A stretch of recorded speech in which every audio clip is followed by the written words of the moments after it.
Companheiros de caminhada, enquanto não podemos retornar à nossa casa de amor que nos acolhe, daremos continuidade às nossas reflexões virtualmente.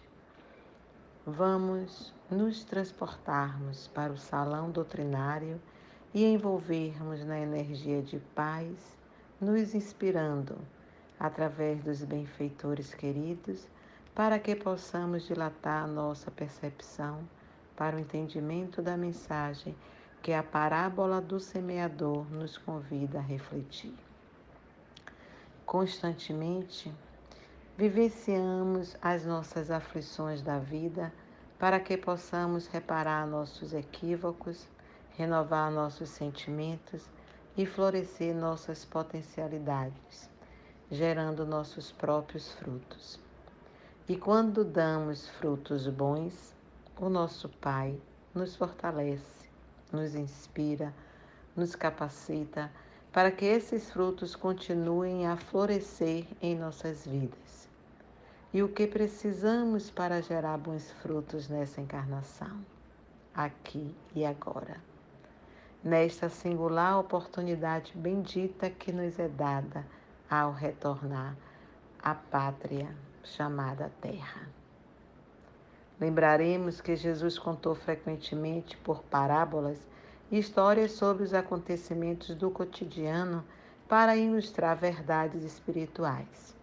E uma das mais importantes dessas parábolas é aquela registrada em Mateus capítulo 13, versículo de 1 a 23, Marcos capítulo 4, versículo 1 a 20 e Lucas capítulo 8, versículo de 4 a 15.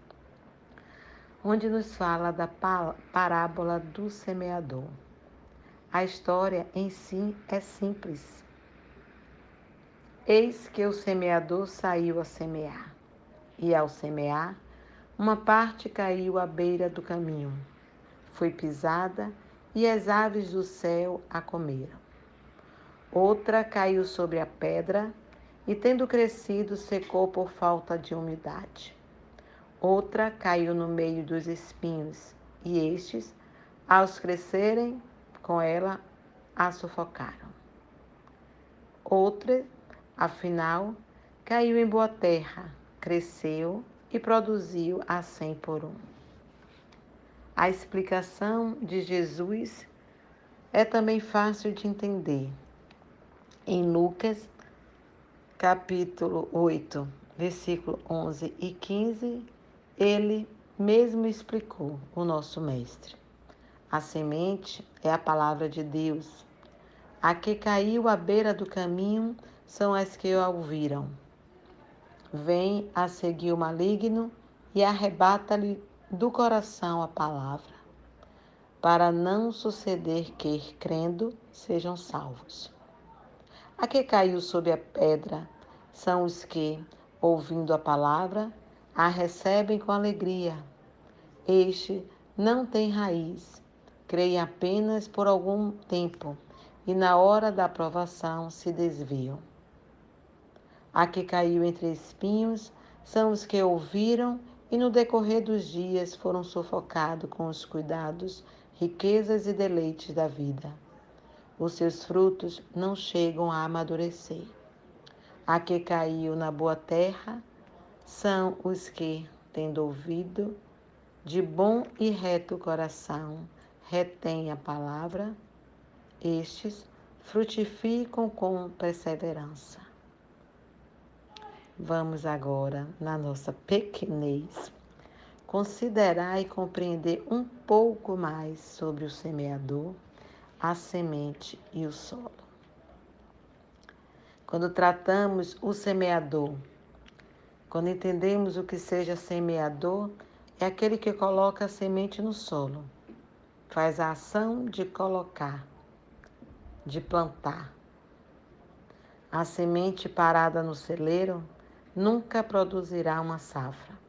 Por isso que o trabalho do semeador é importante, mas apenas o seu trabalho, a sua identidade pessoal não é.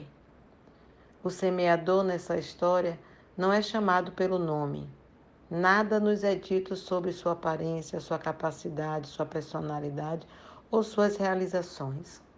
Ele simplesmente põe a semente em contato com o solo. A colheita depende da combinação do solo com a semente.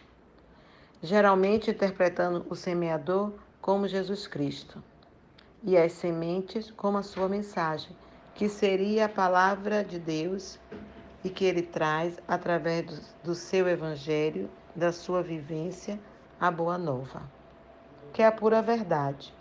Mas podemos encarar nós mesmos também como semeadores, porque de certo modo, ao longo da vida, todos nós semeamos. Aplicando-se espiritualmente, nós, que nos denominamos cristãos, devemos estar não ensinando o Evangelho, onde passamos, com quem convivemos, mas nós precisamos estar atentos em vivenciá-lo. Quanto mais vivenciamos o Evangelho, mais semeamos no outro a semente da Boa Nova. E mais ele, o Evangelho, a Boa Nova, será plantada nos corações dos homens e maior será a colheita. E aí vem um questionamento. E afinal, o que eu tenho semeado? Tenho consciência de fato que o que semeio eu colho? Tudo o que eu faço no mundo é uma semeadura, que um dia, em algum tempo, oferecerá a mim mesmo algum resultado. Resultados estes, esperados ou não. Será a minha colheita. E um dos resultados mais procurados na nossa caminhada é o amor. Quem não quer ser amado? Todos nós queremos. Eu quero. Então eu preciso despertar imediatamente. Como hoje estou semeando o amor que eu quero amanhã colher? Quais são minhas verdadeiras atitudes? Qual o meu plantio nesta minha caminhada? O que tenho eu pensado? Como eu tenho agido? Realizado por onde ando, por onde vivo e convivo? Com quem tenho me relacionado e como estou me relacionando com esses seres? Eu faço ao outro o que gostaria que fizesse a mim? Eu tenho entregado ao meu próximo o meu melhor que ele espera de mim? Precisamos estar atentos a essas questões de foro íntimo, acreditando que essa semeadura é aquela em que o semeador lança as sementes em um terreno em que brotarão, sobreviverão, por fazer ressonância nas pessoas que eu estabeleço as ligações. Ligações essas que precisam estar e serem com profundidade. E para que sejam com profundidade, precisam ter raízes de sinceridade, de entrega, de confiança, de respeito, de doação, de bem-querer e de amor. Estabelecendo assim a semeadura da amizade, a que finca raízes no coração, raízes pelo que eu fiz, faço pelo outro, por toda oportunidade aproveitada em todos os momentos para oferecer minha presença amiga, para que o outro não se sinta só, para que eu possa doar em cada oportunidade uma palavra de incentivo, de esperança, de entusiasmo pela vida, para que cada momento eu possa fazer pelo outro todo o bem que estiver ao meu alcance de fazer. Vivenciar o verdadeiro acolhimento do outro ser na minha vida. Fazer a verdadeira doação de afeto. E sim, e mais, a expressão de gratidão brotando dentro de mim pelo bem semeado. Isto é semear. A semeadura da amizade é feita com a boa ação E é muito, mas muito mais simples do que pensamos. E nós podemos fazer isso no dia a dia. Agora vamos à semente. Falamos do semeador e da reflexão de qual nós podemos semear sim, ser bons semeadores também. Mas vamos à semente. A semente, o mestre já nos explica na própria parábola que é a palavra de Deus. E ele nos trouxe através do seu evangelho, a Boa Nova, para acontecer a nossa metamorfose. Ele trouxe a palavra de Deus com muita simplicidade através do seu exercício, das suas atitudes, da sua vivência, para que acontecesse pelo seu exemplo a nossa metamorfose. Assentamento, então, do Evangelho dentro de um coração puro. A palavra de Deus, a Boa Nova, deve gerar, regenerar, deve libertar, deve produzir fé, deve santificar e nos atrair de Deus. Esta é a verdadeira finalidade da palavra de Deus, do qual o Mestre nos trouxe. Nosso Mestre nos disse qual semente a plantar. A palavra de Deus. Não é nosso trabalho analisar aqui a semente e decidir plantar qualquer outra coisa, esperando receber melhores resultados. A colheita do Evangelho pode ser pequena se o solo for pobre, mas Deus só nos deu permissão para plantar a sua palavra. E somente plantando a palavra dele nos nossos corações, ele, nosso Pai, que é Pai de amor, receberá o fruto que ele espera de nós. Ele receberá a nossa frutificação. Então, que possamos compreender que o fruto produzido depende da resposta à semente, a resposta através das nossas atitudes à palavra de Deus. E é de fundamental importância ler, estudar e meditar sobre a Boa Nova. O Evangelho precisa habitar em nós para ser implantado em nosso coração. Temos que permitir que nossos pensamentos, as nossas palavras, as nossas atitudes, ações, as nossas próprias vidas sejam formadas e moldadas pela vivência dos ensinamentos de Jesus. Uma safra sempre depende da natureza da semente, não do tipo da pessoa que plantou.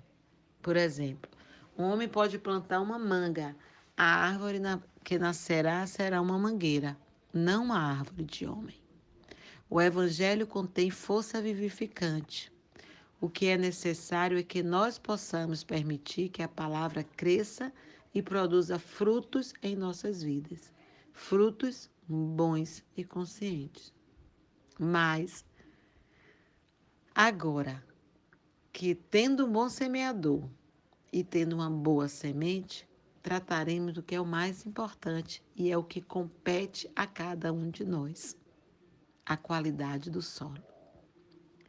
É inquietante percebermos que a mesma semente foi plantada em cada tipo de solo, mas os resultados foram muito diferentes.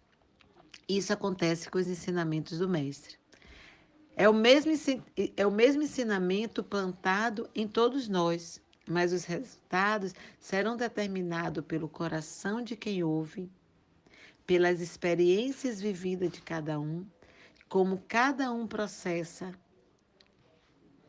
essas palavras, esses ensinamentos, como cada um compreende e vivencia esses ensinamentos, gerando resultado único, singular em cada ser. E aí, qual tipo de solo nós somos? Não somos pessoas iguais, isso nós sabemos. Não só a aparência, nem só o jeito de falar ou andar, mas também não somos iguais no nosso interior, de como agimos, de como levamos a nossa vida, de como encaramos as nossas dificuldades, as nossas experiências. Todos nós somos diferentes. E essa diferença é muito boa e interessante, pois com ela temos ótimas vivências e aprendemos muito com o tempo, tanto pelos erros como pelos acertos. Mas trazendo isso para o lado espiritual, como essas diferenças podem interferir em nossa vida?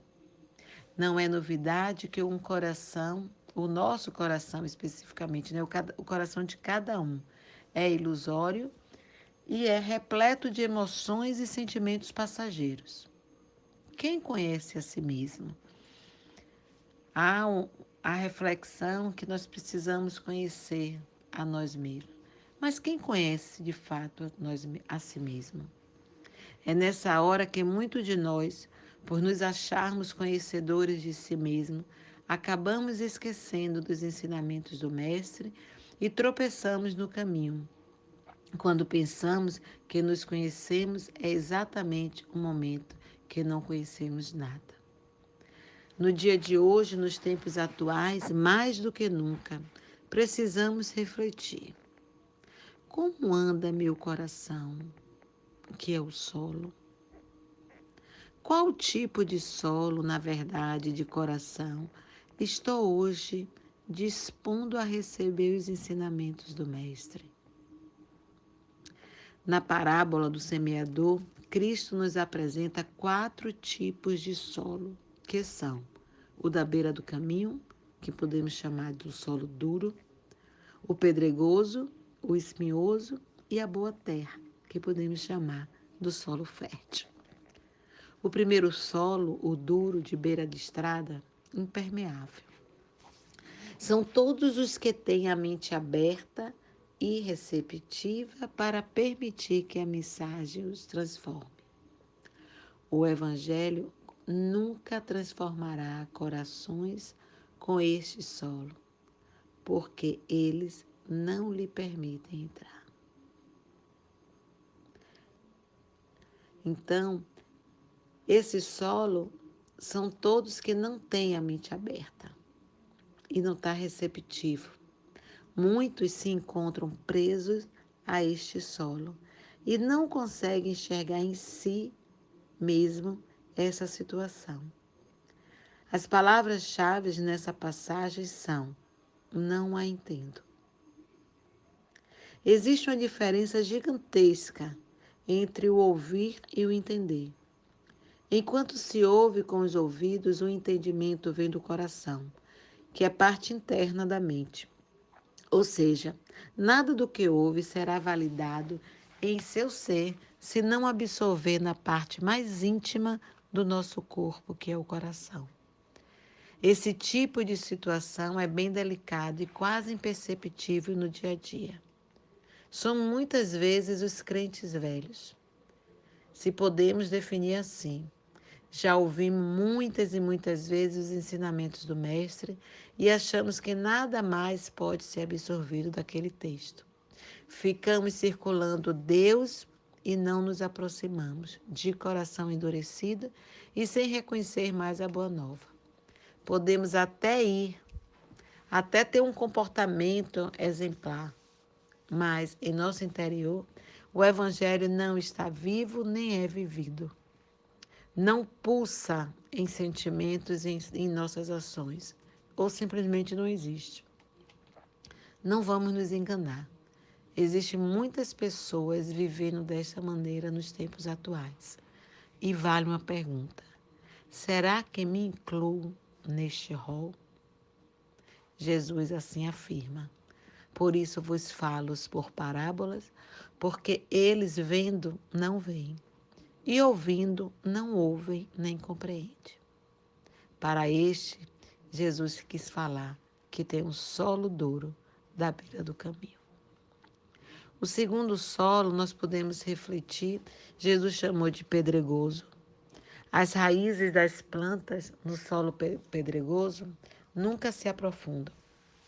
Durante os tempos fáceis, os brotos podem até parecer interessantes, mas abaixo da superfície do terreno, as raízes não estão se desenvolvendo.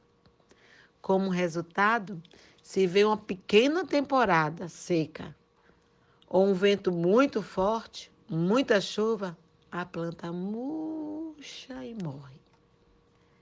Esse tipo de pessoa ouve com alegria a boa nova e reconhece seu poder, mas é algo que dura pouco tempo. Esses são os emotivos, ou nós chamamos de imediatistas, que agem no calor do momento, que se alegram nas leituras das mensagens, nas doutrinárias, e logo depois voltam ao estado de tristeza. São aqueles que geralmente fazem milhares de planos em suas vidas. No início do ano, planeja várias coisas e ao findar desse ano não realizaram nem um quarto do que quis realizar. São aqueles que começam a dieta, um plano de leitura, um projeto qualquer, mas na primeira dificuldade joga tudo para o alto e desiste. Será que somos assim? Quando as adversidades aparecem, logo esquecemos a palavra do Senhor e caímos perante nossos problemas. E lembrando que ninguém cai de uma vez, isso acontece aos poucos, se tornando uma batalha mais dura a cada dia.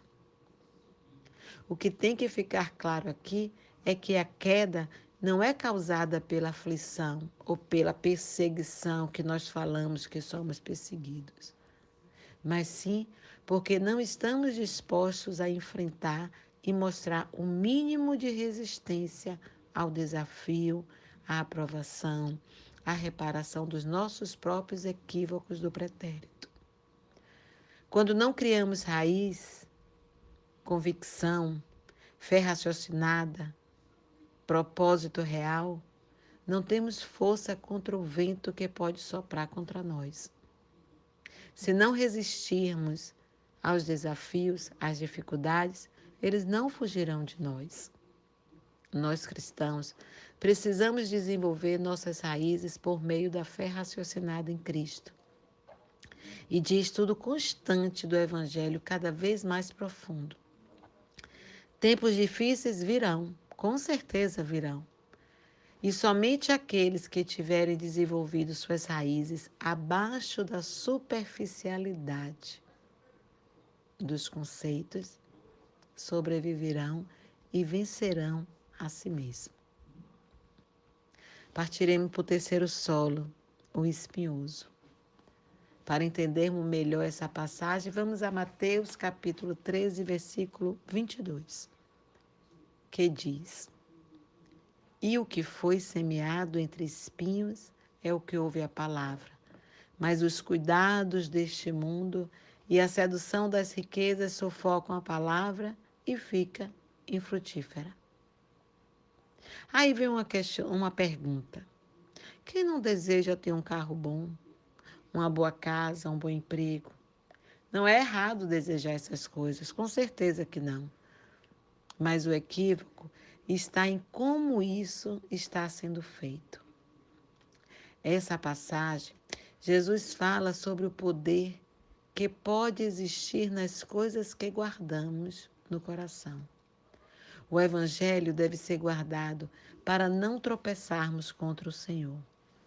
Mas os espinhos, que nada mais são que as riquezas e ambições de várias espécies desse mundo, que não só materiais, tá bom?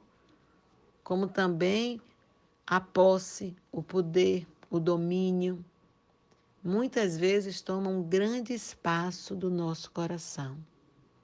E outros sentimentos de viciações que nos enfraquecem. O poder, domínio, só não, mas o ciúme, né? A avareza, várias dessas viciações.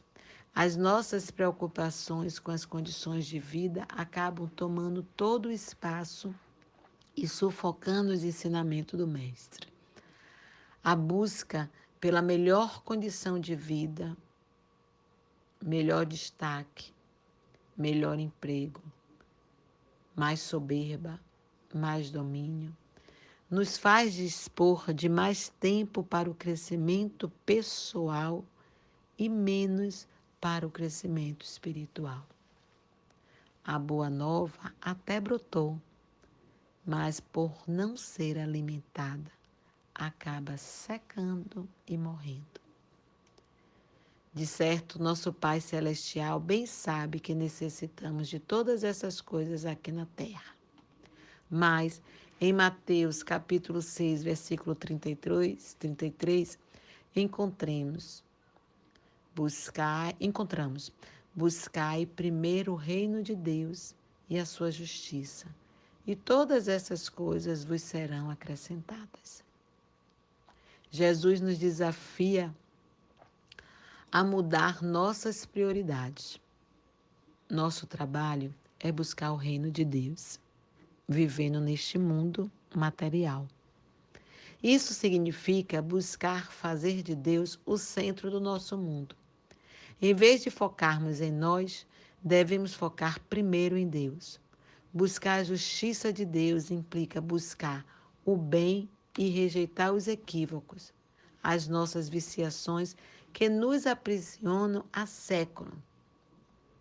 Buscar o reino de Deus é focar, priorizar, evidenciar nas coisas invisíveis e eternas, dando preferência em relação às coisas visíveis e temporais daqui, do nosso planeta Terra, que é um mundo de prova e expiação. A preocupação demasiada com as coisas da vida cotidiana é reflexo da nossa pequena fé. É a falta de uma confiança plena na bondade do Pai, que conhece todas as nossas necessidades. Quando buscamos primeiro o reino de Deus e sua justiça, entendemos verdadeiramente quem cuida de nós. Se fizermos o contrário e colocarmos o reino de Deus em segundo plano, as ambições e ilusões dessa vida certamente sufocarão a nobre semente, a sua palavra, e iremos torná-la infrutífera dentro de nós. E sabe por quê? Porque quando se permite que ervas daninhas cresçam junto com a semente pura, nenhum fruto pode ser produzido, nem será. As ervas disputam a água, disputam a luz solar e os nutrientes, e como resultado, sufoca a boa planta. Então, para que esse solo não seja o nosso, precisamos de vigilância e atitude. Este será o nosso desafio diário, para que a tentação aos interesses mudando não domine nossa vida e que tenhamos foco, determinação, força de vontade para gerarmos energia boa para dedicarmos ao nosso crescimento espiritual. E como isso acontece? Deixando o Evangelho crescer em nossas vidas. E para findar, vamos ao quarto solo da boa terra, que é o solo fértil. Mas as que caíram em boa terra são os que, com coração bom e generoso, ouvem a palavra e retêm e dão frutos com perseverança. Desta vez a semente caiu em boa terra, ou seja, a boa nova atingiu o coração daqueles que ouvem e entendem. E nós, quando seremos verdadeiramente o solo fértil? Só seremos o solo fértil quando possuirmos características nata de homem de bem, sendo bom, generoso, fiel, a boa nova, fértil e perseverante. Precisamos, então, adiantar os nossos passos, as nossas passadas nesse nosso caminhar. Precisamos sermos humildes, possuindo uma vida harmoniosa, sem malícia, para que a boa nova do Mestre possa fluir naturalmente em nós. Pois, sendo humilde, ele estará sempre presente em nós, porque ele é o exemplo de humildade. Precisamos ser generosos, possuindo boa índole, bom caráter, sermos íntegros, servir de exemplo para outras pessoas. Precisamos não escutar somente palavras, mas reconhecer a voz de Deus, buscar discernimento e sabedoria moldando nossa vida conforme a vontade do Senhor. Precisamos reter o Evangelho. Reter o Evangelho, sim. Fazer com que ele tenha ressonância em nós. Guardar, fazer reserva e não deixar largado. É estudar, sim, mas é permanecer fiel ao Mestre nas nossas ações, para que a gente nunca esqueça dele. Precisamos ser fértil, não guardar apenas para nós o que recebemos de Deus. Meus frutos serão internos e externos, por isso que ele tem que ser fértil para produzir. Internos na mudança do meu próprio ser, quando ele é fértil, que ele produz dentro de mim mesmo. E externo, na multiplicação que faz o Evangelho, a Boa Nova, para as outras vidas, produzindo mais vidas cheias de amor, de esperança, de fé, de coragem, de alegria. Então, que eu também seja multiplicadora, fértil internamente no meu ser e fértil externamente para o meu próximo. Precisamos ser perseverantes. Não desanimarmos com facilidade. Lutar sempre. Não desistir dos nossos projetos. Continuar nossa caminhada confiando em Deus. Lembrando que minhas ações têm início, meio e fim. Que o meu propósito tem início, meio e fim. Se estiver firme, consciente e estruturada, nada abalará a minha fé. Para finalizar, resumirei aqui a palavra de Deus. Pode ser falada a vários corações, mas não surtirá o mesmo efeito em todos esses corações, tendo em vista que a qualidade do solo, que é o coração de cada um, afeta o recebimento da semente, que é a palavra de Deus que vem através do Evangelho de Jesus.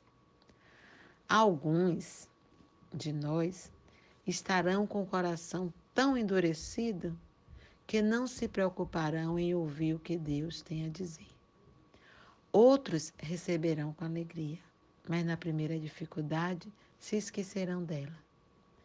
Ainda outros a receberão, mas com a vida corrida, com tantos problemas e desafios, a colocarão em segundo plano, porque a importância do mundo material é priorizada. Mas tem os que, com bom coração, a ouvem e guardam o que está nela, multiplicando e dando frutos, não desistindo da fé e seguindo sempre em firme. Então, há o bom solo que produz bons frutos, sim. A conclusão desta parábola é deixada para cada um de nós escrever. É de nossa responsabilidade escrever a conclusão desta parábola de Jesus na vida de cada um de nós. Que espécie de solo é você? Se questione hoje e todos os dias. Que espécie de solo sou eu? Que possamos estar sempre no quarto tipo do solo. Mas se hoje não estivermos, que nossa meta seja alcançar um solo fértil, um bom coração, preparado para receber a boa semente, os ensinamentos do Mestre, e fazer germinar, gerar, produzir em abundância bons e prósperos frutos. Boas e conscientes ações no bem, para mim e para o meu próximo. Próximo este distante, conhecido ou desconhecido. Próximos encarnados, os próximos desencarnados também. Todos eles. Produzir ações no bem para mim e para todos os outros meus próximos. Qualquer um que seja próximo, que é com certeza meu irmão. Eu sou grata a você pela oportunidade que me foi dada a essa reflexão, por me ouvir. Que sejamos todos nós abençoados, inspirados e fortalecidos para que possamos continuar firmes, reparando nossos equívocos, renovando nossos sentimentos e florescendo nossas potencialidades, gerando em abundância nossos bons, prósperos e conscientes frutos. Muita paz.